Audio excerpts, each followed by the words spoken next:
Hi there, I'm Juliana Castillo from A Cup of Everything, and today's video blog we're going to talk about love.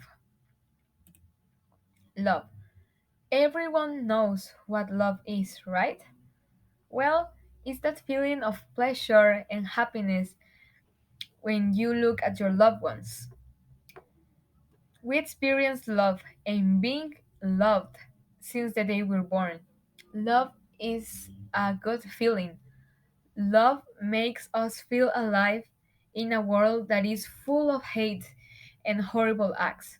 So, if you ever have experienced love in your life, consider yourself lucky and happy. So, for that reason, in today's video blog, I'm going to talk about the different ways you can find your love in your life.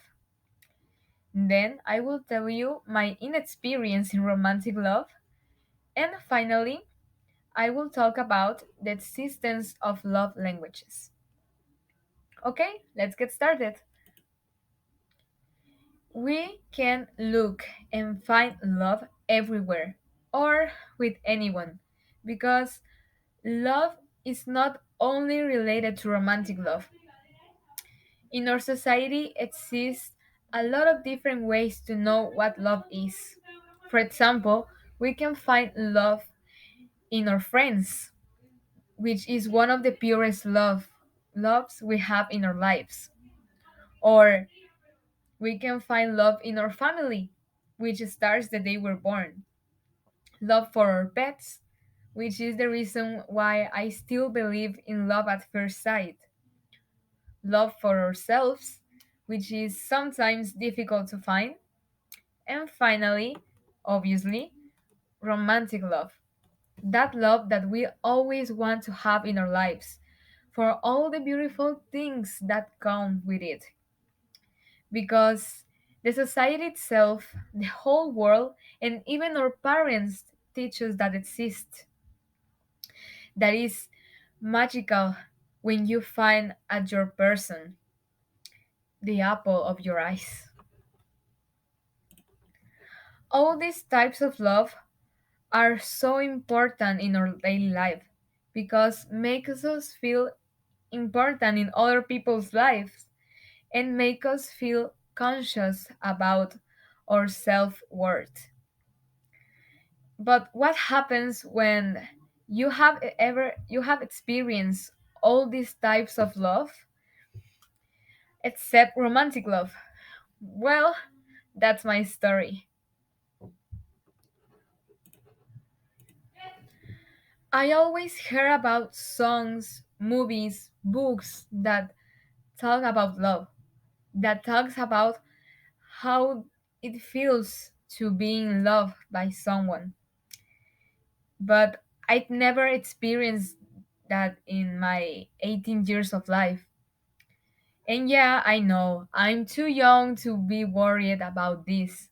But sometimes I just imagine myself being in a healthy relationship or being the ideal type of someone else, being the starring of those rom-coms that I love to watch and live what they're living, being loved by someone else that's not my family or friends, and it feels right. But then I start feeling bad because I think that this only will happen in my wildest dreams. Because not having boyfriend or girlfriend in elementary or high school can save you from unnecessary pain and crying, and that's okay. But at the same time, that makes you feel bad, and that can affect the way you feel and see yourself. Not experience anything about this, or at least someone else liking you back, makes you wondering about, is there something wrong with me? I am enough to be in love, and that hurts. I want to experience all that encompasses being in love with someone else. But At the same time, I fear that someone breaks my heart. And it's a complete mix of feelings. But so for that reason, I prefer to stay with boys I see on my TV screen or boys that once in books who are as perfect as they can be. I'm a hopeless romantic. That means that I really believe that love is still existing and it can be demonstrated by in a lot of ways. Some of them are words of affirmation, giving or receiving gifts, acts of service, physical touch, and my favorite of all, quality time.